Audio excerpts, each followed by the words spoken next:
Today we are going to talk about the change to the spring game date and time, what that means for you, what that means for recruits, and what kind of game we can expect. And all that's coming up after the bumper. What do you mean you don't subscribe to my son's YouTube channel?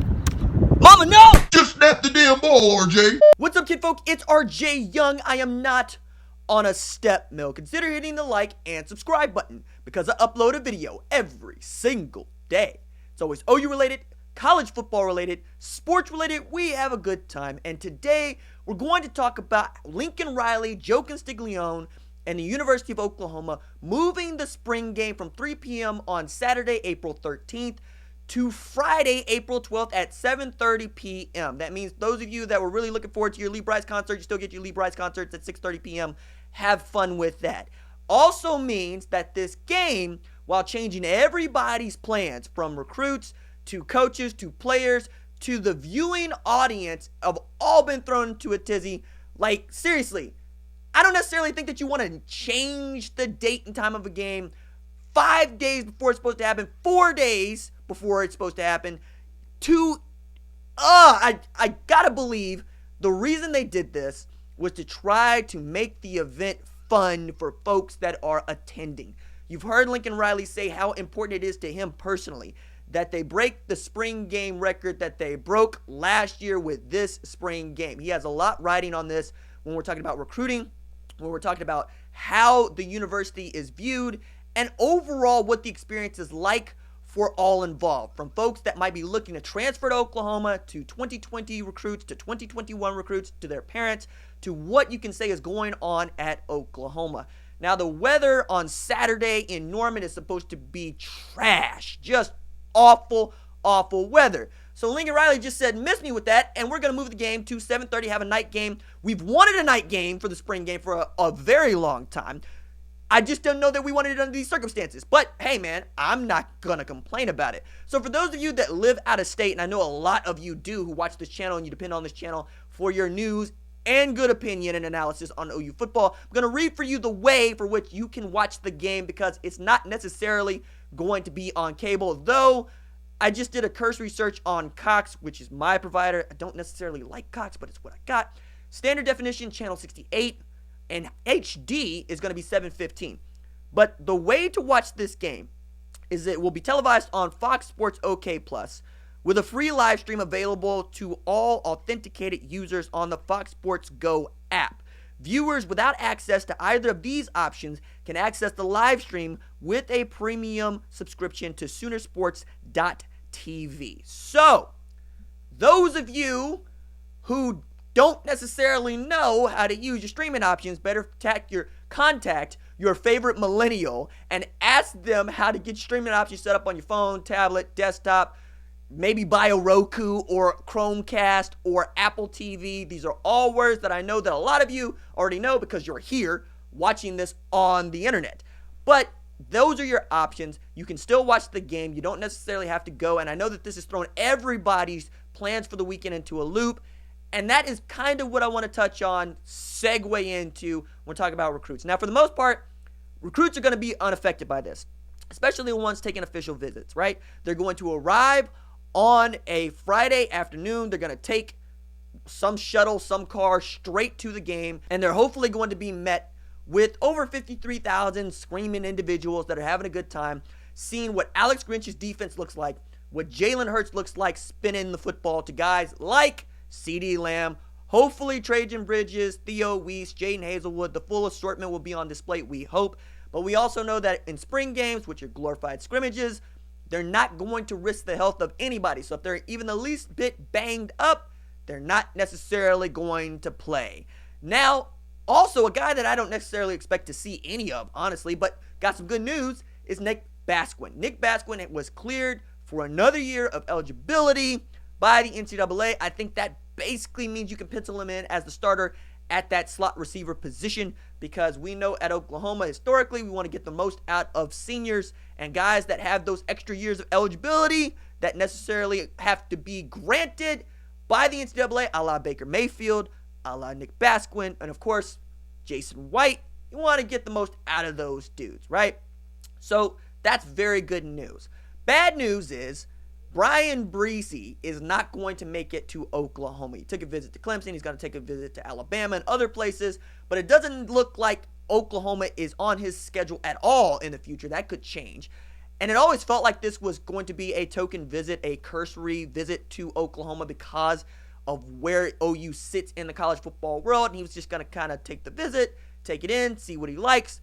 But did I really expect Oklahoma to land the number one recruit in the country who is a defensive tackle?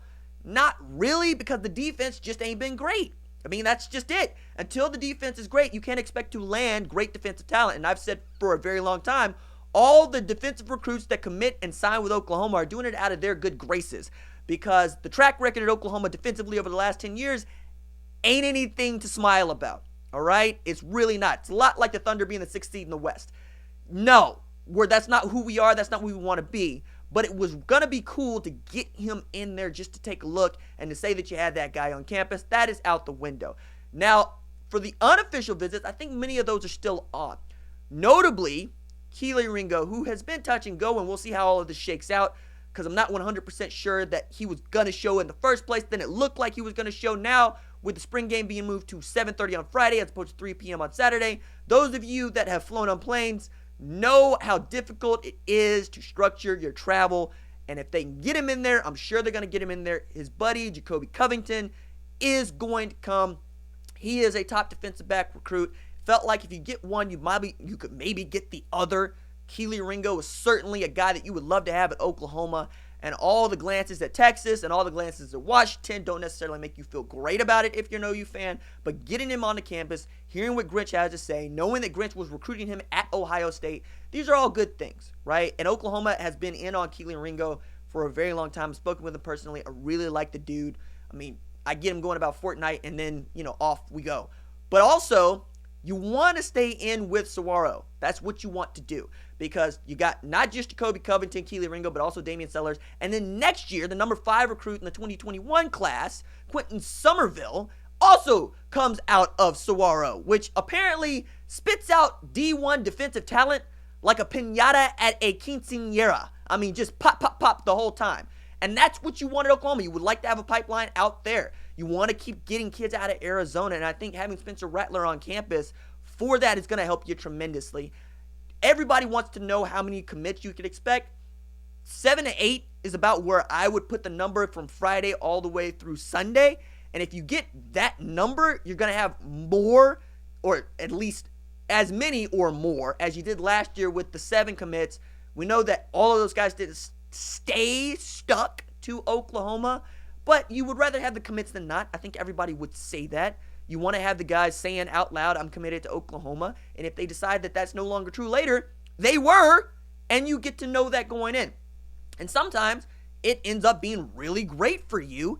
RJ Henderson was committed to Oklahoma for a very long time, decommitted, and what'd you end up with? Jaden Hazelwood, all right? So the way that this math works out for a lot of folks, they're like, hey, just let me know when they sign their national letter of intent. Fine, but you're going to be out on what is going on and how it's going on, and I can't really help you if you don't care about those things, because those things really matter when you're talking about building out great recruiting classes and building out great football teams. I know there's some folks that are just here for team, and I know there's some folks that are here for recruiting and team. I try to do a mix of both and try to demonstrate to you why those things absolutely matter.